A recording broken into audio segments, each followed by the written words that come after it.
Agora nós vamos para a próxima etapa da nossa caminhada dentro da nossa matéria, que é: para quem que eu devo anunciar esse evangelho? Inicialmente, essa resposta também já está clara para nós, né? Porque nós já acabamos de falar. Só que nós precisamos agora fazer a leitura de um texto bíblico da palavra de Deus. Em Mateus capítulo 28, verso 19, o Senhor nos deixou a seguinte mensagem: portanto, ide, fazei discípulos de todas as nações, batizando-os em nome do Pai, e do Filho e do Espírito Santo, e ensinando-os a guardar todas as coisas que vos tenho ordenado. Quando o Senhor nos dá esta tarefa, que nós chamamos isso de a grande comissão, nós passamos a entender agora qual o real papel, qual o verdadeiro papel da igreja estar na terra. Abrindo um parênteses, se nós formos para o grande sermão profético de Jesus, no Evangelho de Mateus, no capítulo 24, nós vamos encontrar lá um texto clássico, conhecidíssimo de todos os evangelhos. Esse texto diz o seguinte: e então o evangelho do reino será pregado a todas as nações, e depois disso virá o fim. Aí a grande pergunta que este versículo pode causar em nós como intriga: se o fim ainda não chegou, o que é que o aguarda? A resposta está no próprio texto. Se o fim ainda não chegou, é porque o evangelho do reino ainda não foi divulgado a todas as nações. Isso é o fato. Portanto, quando nós, como cristãos, já fomos iluminados pelo conhecimento da palavra de Deus, somos instigados à proclamação do evangelho, a pergunta é: para quem? Para quem eu devo anunciar esse evangelho? E a resposta está nas palavras de Jesus. Nós temos que anunciar este evangelho a todas as nações. Esse é o papel da igreja, o papel fundamental da igreja.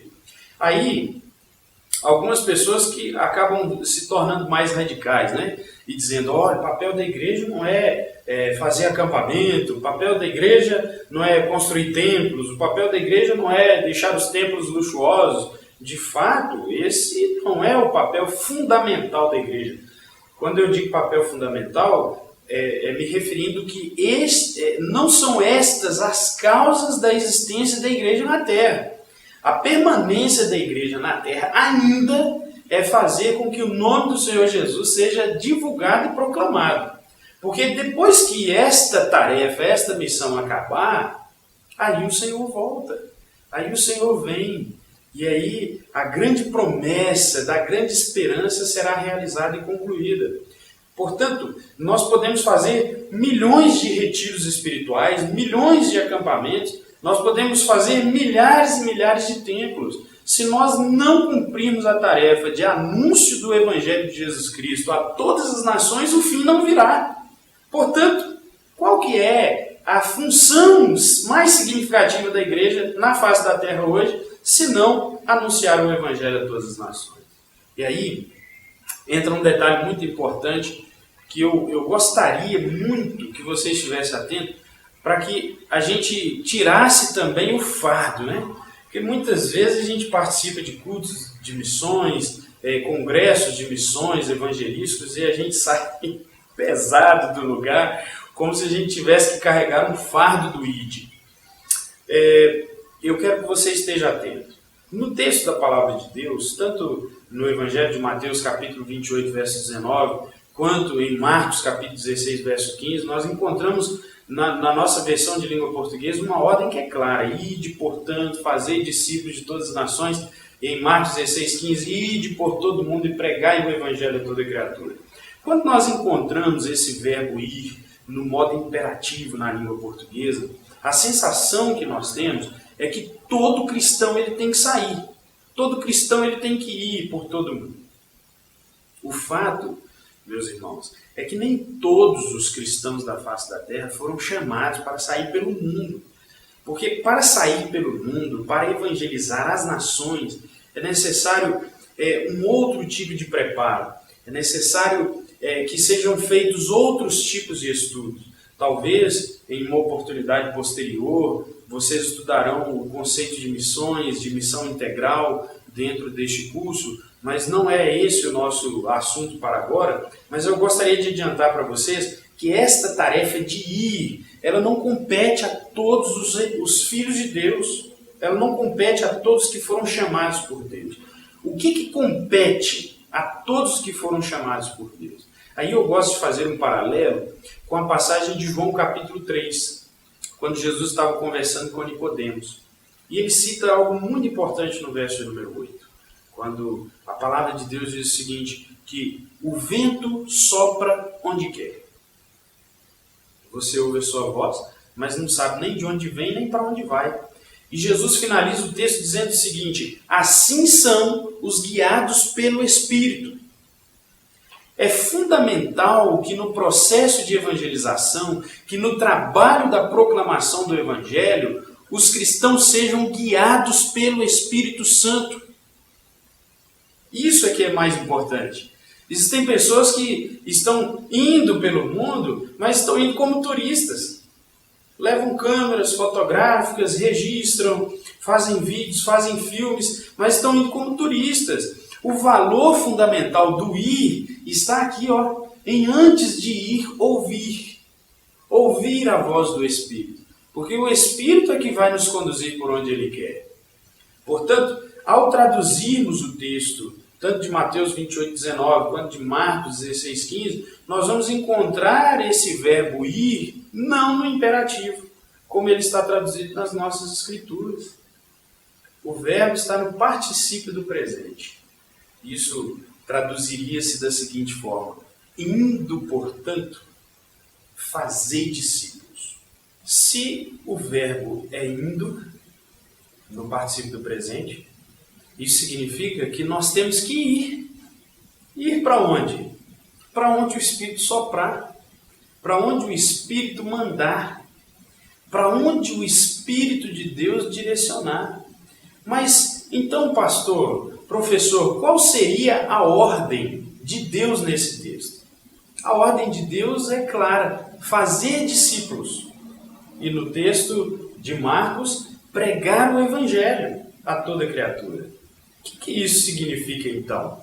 Significa que, independente do lugar onde você, cristão, estiver, Deus te usará para fazer discípulos e para pregar o Evangelho. Então, o peso da ordem de Jesus não está no ir, não está no sair, mas o peso da ordem de Jesus está no fazer discípulos, está no pregar o Evangelho. É nisso que nós temos que nos concentrar. Porque o direcionamento para o lugar onde devemos ir é o Espírito de Deus que vai dar. Existem pessoas que se convertem ao Senhor Jesus hoje, ficam 50 anos na mesma igreja, ficam 50 anos no mesmo lugar, no mesmo bairro, morando na mesma casa. Existem outras pessoas que se convertem ao Senhor Jesus hoje e daí a 5 anos já estão anunciando o Evangelho em outro país. Qual que é o valor maior? Desse que com 5 anos de Evangelho já está em outros países pregando, ou desse que com 50 anos ele nunca saiu do seu bairro? O valor está em pregar o Evangelho e em fazer discípulos, não necessariamente na distância que se percorre, porque não é o tanto de quilometragem rodada que vai nos galardoar no céu.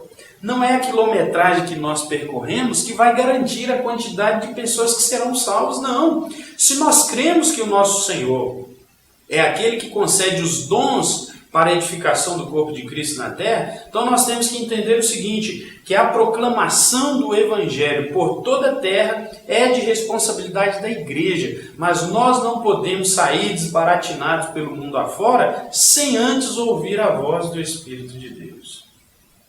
Existem pessoas dentro de nossa casa que precisam ser salvas. Existem vizinhos nossos que precisam ser salvos. Existem pessoas que estão debaixo dos viadutos que precisam ser salvas. Mas também existem indígenas, existem comunidades ribeirinhas, existem ciganos, assim como existem os nossos irmãos que estão em outros continentes, em outros países, irmãos que estão lá presos no cinturão da resistência, dentro da janela 1040, irmãos que estão presos por outras religiões enganosas. Então, o Espírito do Senhor, nós temos que crer assim, que Ele habita sobre toda a terra. E Ele direcionará a sua igreja a todas as nações. O que nós precisamos é estar dispostos, à disposição do nosso Senhor, capazes de ouvir o sopro do Espírito, para que Ele nos conduza onde Ele quiser nos direcionar. A outra questão de a quem eu devo anunciar o Evangelho, né, que especificamente é óbvio que é a todas as nações, mas eu preciso também compreender que em cada espaço onde eu estiver, cada espaçozinho que eu me posicionar, que eu me colocar como servo do Senhor, eu devo anunciar o Evangelho. Nós sabemos que o Evangelho de Jesus Cristo vai chegar a todas as nações, porque isso é bíblico. Para ocorrer o tempo do fim, para chegar ao fim, o Evangelho chegará a todas as nações. Mas nós temos que entender também que nem todo indivíduo, particularmente, ouvirá falar de Jesus. Aí vem aquela grande pergunta, né? Mas o que será então daqueles que nunca ouviram falar de Jesus? Olha, meus irmãos, o que nós temos que compreender é que atualmente no nosso mundo, muitas pessoas hoje morrem sem ouvir falar do Evangelho de Jesus.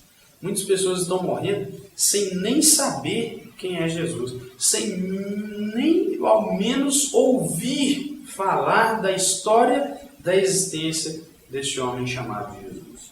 Só para os irmãos terem uma ideia, eu citei há pouco a janela 1040, que é o chamado cinturão da resistência. Em uma pesquisa recente, aproximadamente entre 2013 e 2015, foi feita uma pesquisa, mais de 2,7 bilhões de habitantes, apenas nesse pedaço chamado Cinturão da Resistência, nunca ouviram falar de Jesus. Ou seja, quase a metade da população da Terra. Se nós pararmos para pensar nisso, quantas pessoas estão morrendo sem ouvir falar de Jesus? Quantas pessoas estão perecendo sem nem saber quem é o Senhor? E aí eu quero chamar você à responsabilidade agora. Porque há um tempo atrás eu até ouvi um missionário dizendo, e eu achei curioso, quero repassar. Normalmente a gente diz assim, a tarefa de evangelizar é de quem? Aí nós respondemos, é da igreja, né? A tarefa da missão do Evangelho, da proclamação do Evangelho é de quem? A gente responde, é da igreja. E esse missionário, certa feita, disse assim, olha, não responda que é da igreja, não, diga, essa tarefa é minha. Porque quando eu falo que é da igreja, normalmente a visão fica muito ampla e eu me retiro da cena. Mas quando eu assumo essa responsabilidade, eu assumo esse compromisso, nós temos que entender que ele é nosso, porque o Senhor nos chamou, então ele é meu. A partir de hoje a missão é minha, a partir de hoje a missão é sua. Mas então, se essas pessoas estão morrendo sem ouvir falar de Jesus, será que elas terão uma outra oportunidade após a morte? Será que vai acontecer alguma coisa quando o Senhor voltar, os mortos ressuscitarão? E ao serem ressuscitados esses mortos, o Senhor proclamará o Evangelho para eles e eles terão a oportunidade de aceitarem a Cristo? Não, meus irmãos, não. Essa tarefa é para agora. Por isso que essa tarefa é minha. Porque essa tarefa ela só é possível enquanto estamos em vida. Em Hebreus capítulo 9 está escrito que lá no verso 27, porque ao homem está ordenado morrer apenas uma vez, vindo depois disso uma segunda chance? Não. Vindo depois disso o juízo. Portanto, aqueles que morrem sem conhecer o Senhor, se eles não tiverem a fé revelada em Jesus Cristo, eles não têm a salvação. Por isso é que nós temos que ir a todas as nações. Por isso é que nós temos que sair do nosso local de comodismo para pregarmos o Evangelho a todas as nações. E aí, alguém poderia perguntar assim, mas Deus está sendo injusto? Como Ele pode condenar alguém que nunca teve a oportunidade sequer de ouvir? Mas aí a palavra de Deus nos diz lá na Epístola aos Romanos, tanto no capítulo 1 quanto no capítulo 2, que os homens são indesculpáveis diante de Deus. Porque a glória de Deus foi manifesta por meio das coisas criadas. Os homens viram, mas não o glorificaram. Pelo contrário, transformaram a glória desse Deus incorruptível em imagens, em obras corruptíveis. E transformaram esse Deus em aves, quadrúpedes e répteis, e por isso estão adorando. Portanto, cada homem é indesculpável. E ainda no capítulo 2, a palavra vai dizer que quando o Senhor cria o homem, Ele coloca no coração e na consciência do homem a sua lei moral. Portanto, ninguém tem desculpa de chegar diante de Deus e saber e dizer que não sabia, que Deus não sabia que Deus existia, não sabia que havia o caminho da salvação, o caminho da retidão. Não haverá essa desculpa. Agora, quanto a nós, que já somos salvos em Jesus Cristo, nós temos que pegar agora a palavra do apóstolo Paulo em 1 Coríntios capítulo 9 e o verso 16, quando ele declara assim: ai de mim, se não pregar o Evangelho. Se nós tivermos isso em nossa consciência, nós vamos assumir dia a dia o nosso papel de proclamar o Evangelho de Jesus Cristo, de evangelizar a todas as pessoas, a começar por aqui até os confins da terra. Portanto, o Evangelho de Jesus Cristo, ele precisa ser anunciado a todas as pessoas. Agora, meus irmãos, nós vamos para uma etapa muito importante para a gente terminar de formular os nossos conceitos a respeito do Evangelho, já que a nossa disciplina é de evangelismo. Então, terminaremos de formular agora o nosso conceito de Evangelho para passarmos para a próxima aula. Nós vamos ver agora qual que é o método de anunciar o Evangelho, né? Nós vivemos numa sociedade que tem método para tudo. Não sei se vocês já observaram isso, né? Existe o método de evangelização, existe o método de crescimento da igreja, existe o método de arrecadar ofertas e por aí vai, etc. e tal.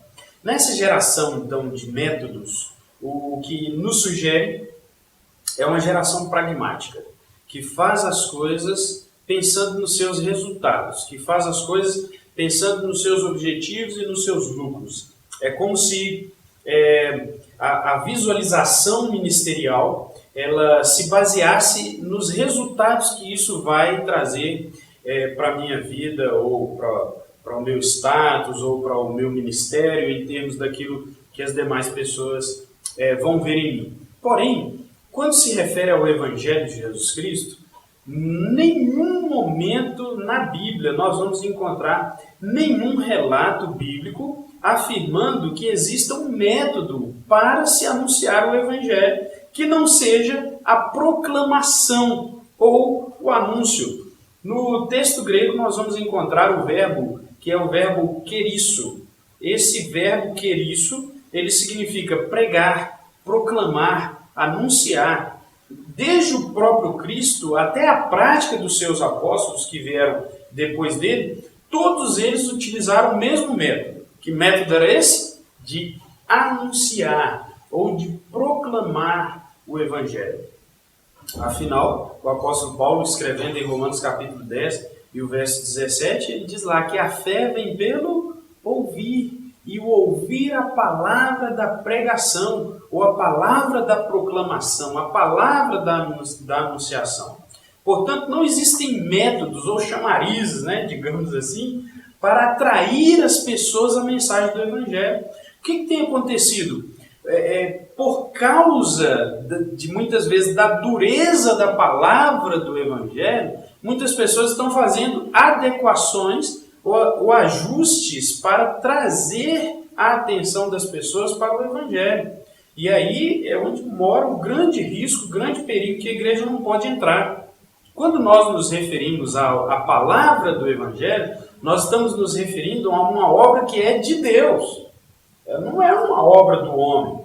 Ela não é algo que veio do homem para o homem, mas é algo que veio de Deus para o homem. O que está escrito em João capítulo 1, no verso 1? No princípio era o verbo. O termo grego logos. Em outras traduções, na NVI, por exemplo, vai traduzir como a palavra. No princípio era a palavra. E a palavra estava com Deus e a palavra era Deus. Quando nós proclamamos o Evangelho, quando nós anunciamos o Evangelho, o que tem que sair de nossa boca é o Logos de Deus. É Jesus Cristo encarnado, conforme está no verso 14 desse mesmo texto já citado. E o Logos, o Verbo, a palavra se fez carne e habitou entre nós cheio de graça e de verdade. E vimos a sua glória, glória como do unigênito do Pai. Quando nós encaramos a palavra do Evangelho, a palavra da anunciação assim, é desta forma que ela tem que sair de nossa boca. É desta forma que ela tem que ser anunciada para o homem pecador. Portanto, o anúncio do Evangelho, ele normalmente é um anúncio feito por meio de palavra. Óbvio que nós temos que considerar o modo como essa palavra é dita, né? As suas transmissões, se ela vai ser escrita, se ela vai ser sinalizada, se ela vai ser verbal, se ela vai ser oral, ou por meio de placas, etc. E tal. Não é o modo como eu me apresento, não é o método que eu utilizo que vai dar ou gerar os resultados esperados. O apóstolo Paulo, escrevendo aos Coríntios, ele diz lá que Paulo plantou, Apolo regou, mas o crescimento quem deu? Foi Deus. Porque o poder é dele para salvar, o poder é dele para fazer crescer. Portanto, quando nós anunciamos o Evangelho, nós estamos transmitindo o poder de Deus. Agora, o efeito deste poder na vida do indivíduo que ouve, aí pertence ao Senhor. Aí é com Deus, é o Senhor quem vai continuar ou dar a continuidade nesse projeto de salvação. Sendo assim, então, nós não precisamos fazer nenhum tipo de complemento ao Evangelho de Jesus Cristo. Nós temos que apenas anunciar, porque muitas vezes a gente quer complementar para ver quais serão os resultados, quando na verdade nós estamos mesclando o Evangelho de Jesus. E ele deixa de ser puro. Se ele deixa de ser puro, ele também deixa de ser poderoso, porque ele já não é mais o Evangelho de Jesus. Ele passa a ser um outro Evangelho. Então, muitas vezes nesse afã de querer multiplicar a igreja, de querer aumentar o número de frequentadores, a membresia, quantidade de pessoas batizadas, o que nós estamos muitas vezes fazendo? Negociando a verdade do Evangelho e trocando por uma mentira, para que as pessoas se sintam atraídas a participarem conosco. Aí já não é mais de uma mensagem verdadeira, já não é mais de uma mensagem de Jesus Cristo. Então, a questão da proclamação do Evangelho não é fazer aquilo que dá certo, mas é fazer aquilo que nós fomos ordenados a fazer. Não é fazer aquilo que nós achamos que temos que fazer, mas é fazer aquilo que o Senhor nos instruiu que deveríamos fazer. Então, o Evangelho não serve para fazer os nossos empreendimentos darem certo.